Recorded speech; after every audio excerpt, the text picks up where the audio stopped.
ఇక నిర్మల్ జిల్లా కుబీర్ మండల పరిధిలోని ప్రభుత్వ కార్యాలయాలు శిథిలావస్థకు చేరుకున్నాయి. గత కొంతకాలంగా కురుస్తున్న భారీ వర్షాలకు కార్యాలయాల్లో గోడల గుండా నీళ్లు కారుతోంది. అంతేకాకుండా గోడలు బీటలు పారుతుండటంతో కార్యాలయాల్లో విధులు నిర్వహిస్తున్న అధికారులు భయాందోళన వ్యక్తం చేస్తున్నారు. శిథిలావస్థలో ఉన్న ఎంబీఓ కార్యాలయాన్ని మూసివేసిన అధికారులు ఎంపీడీఓ కార్యాలయంలోని ఓ గదిలో విధులు నిర్వహిస్తున్నారు. ప్రభుత్వం నూతన భవనాలు నిర్మించాలని అధికారులు కోరుతున్నారు.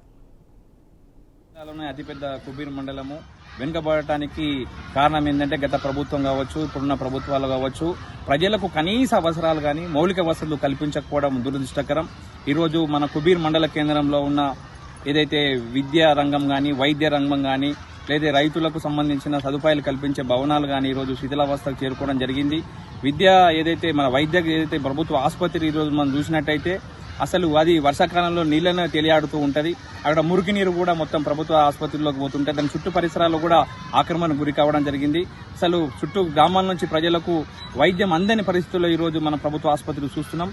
అదేవిధంగా విద్యాపరంగా చూసినైతే ప్రభుత్వ పాఠశాల ఏదైతే ఉన్నదో పేద తరగతి చెందిన విద్యార్థులు అక్కడికి పోవాలంటేనే ఇబ్బంది పడుతున్నారు. రోడ్ అంతా చిత్తడిగా మారిపోవడం, అక్కడ భవనం కూడా శిథిలావస్థకు చేరుకోవడం, గత ప్రభుత్వంలోనే నిధులు కేటాయించినా కూడా అసలు ఇంతవరకు దానికి ముందు రాకపోవడం, పిల్లలు కూడా బిక్కుమంటూ పాత శిథిలావస్థ భవనాలనే ఈరోజు విద్యను మనం చూస్తున్నాం. అదేవిధంగా ఈరోజు ఉప మండల అధికారి ఏదైతే ఉన్నదో ఎంఈఓ ఆఫీస్ ఈరోజు నేలమట్టం అయిపోయింది.